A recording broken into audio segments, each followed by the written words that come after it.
আসসালামু আলাইকুম। বিসমিল্লাহির রহমানির রহিম। আমি বাংলাদেশ পুলিশের একজন কর্মকর্তা এসআই মাসুদ রানা। আমি আপনাদের কাছে কিছু তথ্য তুলে ধরতে চাই, যেটা বাংলাদেশের মানুষ অনেক দিন ধরেই জানে না, বা তারা এই প্রশ্নের উত্তর খুঁজছে অনেক বছর ধরে, কিন্তু কোনো উত্তর খুঁজে পায়নি। আজকে যাকে সেনাবাহিনী থেকে অব্যাহতি দেওয়া হলো, মেজর জেনারেল জিয়াউল হাসান, যিনি এনটিএমসির প্রধান ছিলেন এবং তিনি র্যাবের অতিরিক্ত পরিচালক ছিলেন। অতিরিক্ত পরিচালক অপারেশন। তিনি মেজর থাকতেই র্যাবে ছিলেন এবং বাংলাদেশে যত গুম খুন হয়েছে, বিএনপি সহ অন্যান্য যারা অ্যাক্টিভিস্ট, সেই গুম খুনের সাথে জড়িত এই জিয়াউল হাসান। অনেক নেতাদেরকেই র্যাবের কালো গাড়িতে করে সিভিলে ধরে আনা হতো, এনে র্যাব ওয়ানের গোপন আস্তানায় তাদেরকে আটক রাখা হতো। এরপর তাদেরকে সময় মতো অজ্ঞাত স্থানে নিয়ে তাদেরকে হত্যা করা হতো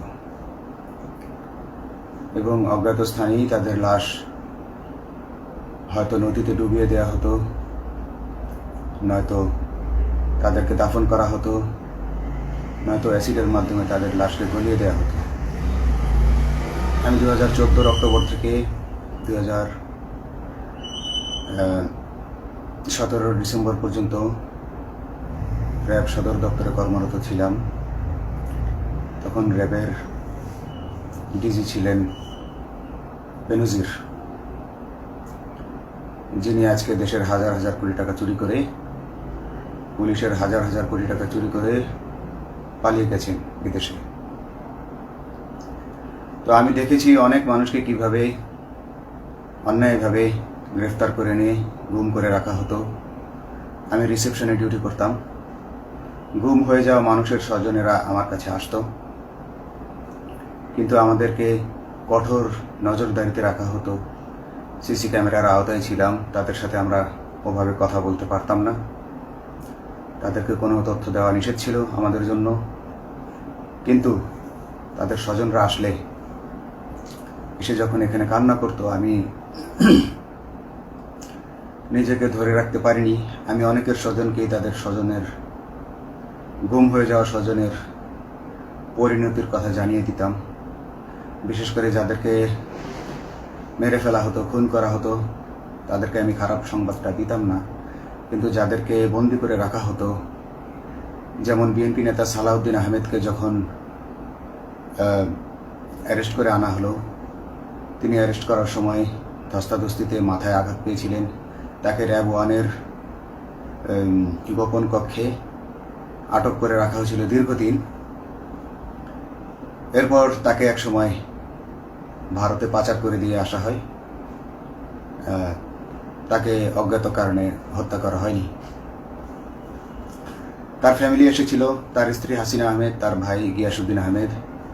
ওনারা আমার কাছে বেশ কয়েকবার এসেছেন। আমি কয়েকদিন ওনাদের এই উদ্বেগ, উৎকণ্ঠা আমার সামনে বসে কান্নাকাটি দেখে আমি থাকতে পারিনি। আমি ওনাদেরকে কৌশলে আমার ফোন নাম্বার দিয়ে আমি ওনাদের সাথে দেখা করে ওনাদেরকে জানিয়ে দিই যে সালাউদ্দিন সাহেবকে হত্যা করা হয়নি, উনি জীবিত আছেন এবং ওনাকে হত্যা করার সিদ্ধান্ত নেওয়া হয়নি। এই সিদ্ধান্তগুলো জেনে নিতেন তিনি হচ্ছেন বর্তমানে মেজর জেনারেল জিয়াউল হাসান, যাকে আজকে অব্যাহতি দেওয়া হয়েছে। শুধু অব্যাহতি যদি দেয়া হয়, তাকে যদি বিচারের মুখোমুখি করা না হয়, তাহলে এই আন্দোলনের, এই স্বাধীনতার কোনো মূল্য থাকবে না। আমি আজকে আর কাউকে ভয় পাই না। আমি আজকে বিশ্বাস করি যে আজকে আমাকে এই সত্য বলার জন্য কেউ গুম করে দিতে পারবে না, এই সত্য বলার জন্য কেউ আমাকে অ্যারেস্ট করবে না। সেই কারণে আমি বুকে সাহস নিয়ে আজকে কথাগুলো বলছি। আপনারা যারা বিএনপি নেতা ইলিয়াস আলীর অপেক্ষায় আছেন, তাদের জন্য দুঃখজনক সংবাদ। তাকে অনেক আগেই হত্যা করা হয়েছে। তাকে পতেঙ্গা সমুদ্র সৈকত দিয়ে কড়া পাহারায় সাগরের মাঝখানে নিয়ে স্পিড বোটের মাধ্যমে মুখে পলিথিন পেঁচিয়ে হত্যা করে, তার পেট ছুরি দিয়ে ছিদ্র করে, তাকে পাথর দিয়ে বেঁধে সাগরে ডুবিয়ে দেওয়া হয়েছে। শুধু ইলিয়াস আলী নয়, অনেক নেতার সন্ধান যারা আজও পাননি। কিছু মানুষ তো ঘর থেকে উদ্ধার হয়েছে, কিন্তু যাদেরকে আপনারা পাননি তাদের সবার এই করুণ পরিণতি হয়েছে। আমি যদিও তারা এই কাজগুলো অতি গোপনে করত এবং র্যাবের অন্যান্য শাখার কর্মরত কর্মকর্তা কর্মচারীরা এটা জানতো না, কিন্তু আমি অত্যন্ত বিচক্ষণভাবে আমি এই খবরগুলো নিতাম, কারণ আমি জানতাম এগুলো একদিন আমি প্রকাশ করতে পারবো। এবং এই দিনটার অপেক্ষায় ছিলাম আজকে এত বছর, মানুষের কাছে সত্য প্রকাশের। বাংলাদেশের মানুষ জানুক যে কারা খুনি, কারা এত মানুষকে গুম খুন করেছে, এই দেশ থেকে এই দেশে ত্রাসের রাজত্ব কায়েম করেছে। তারা মাদকের ক্রস ফায়ারের নামে যে হত্যা ট্র্যাডিশন চালু করেছিল, এই ট্র্যাডিশনের উদ্দেশ্য ছিল বিরোধী দলের লোকজনকে হত্যা করা। কারণ পুলিশ এবং সেনাবাহিনীর অনেকেই মানুষ হত্যা করতে ভয় পেত, তারা এটাতে অভ্যস্ত ছিল না। অনেকেই অনেক সাহসী, কিন্তু একটা মানুষকে হত্যা করার পর তারা আর ঘুমাতে পারতো না, তাই তারা এসব কাজ করতো না। কিন্তু খুনে হাসিনা কিছু মানুষকে এভাবে হত্যা করতে করতে পুরস্কৃত করার মাধ্যমে হত্যা করতে অভ্যস্ত করে ফেলে। তারাই এই গ্রেফতারকৃত এই গুমকৃত মানুষদেরকে গুলি করে হত্যা করত। এবং তারা এতটাই নিষ্ঠুর যে তারা এক একজন কয়েক শত করে হত্যা করেছে। এবং এই মানুষগুলোর সংখ্যা বেশি নয়, কারণ সবাই লাশ দেখতে পারে না। একটা মানুষকে খুন করার পর লাশের যে ছটফটানি এবং মাথায় গুলি করার পর মাথার যে বিকৃত অবস্থা, এই জিনিসগুলো আমাদের অনেকেই আমরা সহ্য করতে পারি না। তাই আমাদের মধ্য থেকে কিছু হায়নাকে বেছে নিয়ে তারা একটা টিম গঠন করে। তাদেরকে র্যাব সদর দপ্তরে বেনজির আহমেদ প্রতি মাসে পুরস্কার দিতে ডাকতেন এবং প্রত্যেকটা র্যাবের বিভিন্ন শাখায় এরকম দু একজন রাক্ষস ছিল যারা মানুষকে শুট করত, গুলি করত, হত্যা করত এবং গুম করত। তারা এখনো আছে। তাদেরকে আমি নতুন সরকারের কাছে দাবি জানাবো, তাদেরকে বের করতে হবে, তাদেরকে বিচারের আওতায় আনতে হবে। না হলে এত শহীদের বিনিময়ে যে ফ্যাসিবাদ থেকে, যে স্বৈর শাসন, যে খুনি হাসিনার হাত থেকে আমরা মুক্তি পেয়েছি, সে মুক্তির প্রকৃত মূল্য আমরা পাবো না, প্রকৃত স্বাদ আমরা পাবো না। এই খুনিদেরকে বের করতে হবে, এই খুনিদেরকে বের করে আইনের আওতায় আনতে হবে। বাংলাদেশ পুলিশ কখনোই গুলি করতে অভ্যস্ত ছিল না। আপনারা জানেন একসময় পুলিশ যে গুলি করতো না, এটা নিয়ে অনেক ব্যঙ্গচিত্র ছাপা হতো পত্রিকাগুলোতে, যে গুলি না করতে গুলি খেলনার বন্দুকে পরিণত হয়েছে। তো কিন্তু সেই নিরীহ পুলিশকে রক্তপিপাসু হিসেবে শেখ হাসিনা তৈরি করেছে। তবে সবাই নয়, কিছু কিছু মানুষ আপনারা দেখেছেন এবং এই আন্দোলনের ভিডিও ফুটেজ দেখলেও দেখবেন যে কয়েক শত পুলিশের মধ্যে কেবলমাত্র কয়েকজনই জনতার দিকে গুলি ছুড়ছে। তো আপনারা ঢালাওভাবে পুলিশকে আপনাদের আক্রমণের নিশানা বানাবেন না। নতুন সরকার অবশ্যই এর বিচার করবে। আমি আশাবাদী নতুন সরকারের কাছে। তারা যদি আমার কাছে কোনো তথ্য চায়, আমি তথ্য দেব ইনশাল্লাহ। এবং এই খুনিদেরকে, এই রাক্ষসদেরকে বের করতে হবে। প্রতিটি গুমের, প্রতিটি হত্যার সুষ্ঠু তদন্ত করলে এগুলো বের হয়ে আসবে বলে আমি আশা করি। এবং আমি চাই এরা ধরা পড়ুক, এদের বিচার হোক, না হলে এরা যুগে যুগে এই রাক্ষস যুগে যুগে রয়ে যাবে, আমাদের মাঝেই তারা লুকিয়ে থাকবে এবং যুগে যুগেই তারা মানুষের রক্ত পান করেই যাবে। পুলিশ বাহিনী মানুষকে সেবা করবে, এটাই হওয়া উচিত পুলিশের ধর্ম। পুলিশের ধর্ম হবে মানুষ পুলিশের জন্য, পুলিশ মানুষের জন্য। উন্নত রাষ্ট্রের পুলিশ মানুষ যেভাবে পুলিশকে ডাকলেই পুলিশ 5 মিনিটের মধ্যে ছুটে যায়, তাকে সাহায্য করে। আমরা বিভিন্ন ভিডিওতে দেখি যে পুলিশ হাঁসের বাচ্চাকে রাস্তা পার করে দিচ্ছে, একজন অন্ধ মানুষকে রাস্তা পার করে দিচ্ছে। বাংলাদেশের পুলিশ এমনটাই করতে চায়, আমরা এমনটাই করতে চাই, কিন্তু সেই পরিস্থিতিতে আমাদেরকে রাখা হয়নি। আমাদেরকে রাখা হয়েছে দৌড়ের উপর, আমাদেরকে রাখা হয়েছে বিভিন্ন অন্যায় কাজের উপর, বিভিন্ন অন্যায় আদেশের উপর। কেউ যারা মেনেছে তারা ভালো ভালো জায়গায় পোস্টিং নিয়ে থেকেছে, যারা মানেনি তাদেরকে খারাপ খারাপ জায়গায় পোস্টিং দেওয়া হয়েছে, কারো চাকরি হয়ে হারিয়েছে, কাউকে সাসপেন্ড করে রাখা হয়েছে। আমি নিজেও একজন এমন বৈষম্যের শিকার, অন্যায় মিথ্যা মামলার শিকার হয়ে আমি নিজেও বর্তমানে সাসপেনশন অবস্থায় আছি এবং এই সাসপেনশন অবস্থায় থেকে আমি আল্লাহর কাছে শুকরিয়া জানাই, কারণ এই সাসপেনশন থাকার কারণে আমি ছাত্র জনতার আন্দোলনের সাথে সংযুক্ত হতে পেরেছি। আমি সবসময় আল্লাহর কাছে দোয়া করেছি যে আল্লাহ, তুমি আমাকে মুজাহিদ হিসেবে কবুল করো, আমাকে জিহাদ করার তৌফিক দান করো এবং আমাকে শহীদী মৃত্যু দান করো। এবং আল্লাহ আমার দোয়া কবুল করেছেন। আমি ছাত্র জনতার সাথে এই জিহাদে অংশগ্রহণ করেছি, ছাত্র জনতা সফল হয়েছে। আমি গর্বিত আমি এই আন্দোলনে একজন পুলিশ অফিসার হয়েও আমি অংশগ্রহণ করতে পেরেছি।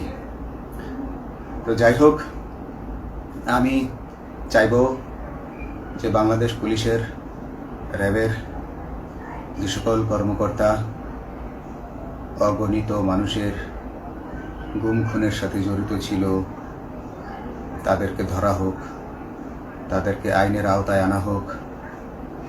আমাদের মতো অনেক অফিসার আছি যারা এসব কুকর্মের সাক্ষী, আমরা সাক্ষ্য দেব। আমরা এখন আর ভয় পাই না। আমরা আসলে যে ভয় পেয়েছি তা নয়, আমাদের বাহিনীতে টিকে থাকাটা জরুরি ছিল। জনগণের স্বার্থেই আমাদের বাহিনীতে থাকা জরুরি ছিল, কারণ আমরা যদি বাহিনী থেকে আউট হয়ে যেতাম তাহলে এসব তথ্য আমরা জানতে পারতাম না এবং জনতার কাছে পৌঁছাতে পারতাম না। জনতার কথা বলতে হলে, জনতার সাথে থাকতে হলে আমি পজিশনেও থাকতে হবে। এই জন্য অনেক কিছুই প্রকাশ করিনি, কারণ আপনারা ভালো মতোই জানেন যে অনেক সেনাবাহিনীর মেজরকেও গুম করে দেওয়া হয়েছে যারা মুখ খুলেছে। আমি তো একজন সামান্য সাব ইন্সপেক্টর, আমাকে গুম করে দেওয়া তাদের 1 সেকেন্ডের ব্যাপার ছিল। তো আমি এখন বিশ্বাস করি যে এখন সেই দিন, সেই কালো মেঘ সরে গেছে আকাশ থেকে, আকাশ মুক্ত হয়েছে, এই দেশ জালিমের শাসন থেকে মুক্ত হয়েছে। আল্লাহ তাআলা আমাদের উপর রহমত বর্ষণ করেছে। অগণিত মুসলিমের দোয়া আল্লাহ তাআলা কবুল করেছেন, অগণিত 18 কোটি মানুষের দোয়া আল্লাহ কবুল করেছেন। নইলে এইভাবে হঠাৎ করে 15 দিনের মধ্যে 15 বছর ধরে গড়ে ওঠা রাক্ষসের পতন ঘটা আল্লাহর রহমত ছাড়া এটা কখনোই সম্ভব হতো না। আমি আল্লাহর উপর ভরসা রেখে বলছি, আপনারা নতুন প্রশাসনকে ঢেলে সাজান, পুলিশ বাহিনীকে ঢেলে সাজান। এই সিস্টেমের মধ্যেই, পুলিশের এই সিস্টেমের মধ্যেই গণ্ডগোল আছে, নিয়োগের মধ্যে গণ্ডগোল আছে। আপনারা এই সিস্টেমগুলো পরিবর্তন করুন, আপনারা এই সিস্টেম পরিবর্তনে সাহায্য করুন এবং পুলিশ ডিপার্টমেন্টে যত ডিপার্টমেন্টাল পরীক্ষা আছে এগুলো তুলে দেন। এই ডিপার্টমেন্টাল পরীক্ষাগুলোর মাধ্যমে আমাদের ঊর্ধ্বতনরা আমাদের গলা সবসময় চিপে ধরে রাখে, ঠিক আছে? সেজন্য আমরা তাদের কাছে সবসময় আটকা থাকি। এজন্য আমরা অনেক কিছু বলতে পারি না, অন্যায়ের প্রতিবাদ করতে পারি না। তো এই সিস্টেম পরিবর্তন জরুরি। ডিপার্টমেন্টে কোনো পরীক্ষা থাকা যাবে না। কনস্টেবল হতে যারা একটা নির্দিষ্ট সময় পর তার বিভিন্ন কোর্স করানোর মাধ্যমে তার প্রমোশন হতে হবে। সাব ইন্সপেক্টরে ভর্তি হয়ে 5 বছর পর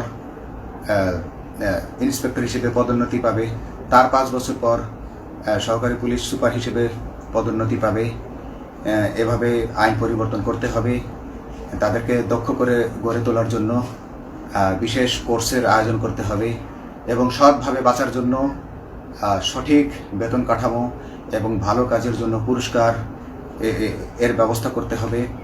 বিভিন্ন যে চোরাই মাল মাদক উদ্ধারের জন্য সেক্ষেত্রেও বিশেষ পুরস্কারের ব্যবস্থা থাকতে হবে এবং বাসস্থান এবং যানবাহন, পুলিশের যেই ব্যয়টা হয় সেটা হচ্ছে বাসস্থান এবং যানবাহন। পুলিশ আমরা নিজের বেতনের টাকা দিয়ে মোটরসাইকেল কিনে চাকরি করতে হয়, এই বিষয়টা যেন না করতে হয় এবং সরকারি বাসস্থান যদি আমাদেরকে দেয়া হয় তবে আমরা বেতনের টাকা দিয়ে আমরা মানুষকে সেবা দিতে পারবো, সৎভাবে চলতে পারবো এবং দেশের মানুষকে সন্তুষ্ট করতে পারবো ইনশাআল্লাহ। তো আমি আপনাদেরকে প্রথমে যেই তথ্যগুলো দিয়েছি গুম খুনের বিষয়ে, আপনারা এই তথ্যগুলো অনুসন্ধান করুন, অনুসন্ধানে টিম গঠন করুন। প্রত্যেকটা গুম খুনের বিচার হতে হবে এই দেশে। যারা আটক ছিলেন অনেকেই হয়তো এখন আয়নাঘর থেকে মুক্তি পেয়েছেন, কিন্তু যারা দুর্ভাগ্যের শিকার হয়ে মৃত্যুবরণ করেছেন তাদের আত্মীয় স্বজনরা, তাদের প্রতি আমার সমবেদনা রইল। তারা জোর দাবি তুলুন, তারা সবাই সরকারের কাছে আপনাদের পরিবার পরিজনের নিখোঁজ হওয়ার বিষয়টি তুলে ধরুন, আপনারা জোর দাবি জানান এবং গুম খুন তদন্তে একটি তদন্ত কমিটি গঠন করা হোক, যেখানে কোনো পুলিশ বা সেনাবাহিনীর সদস্য থাকবে না।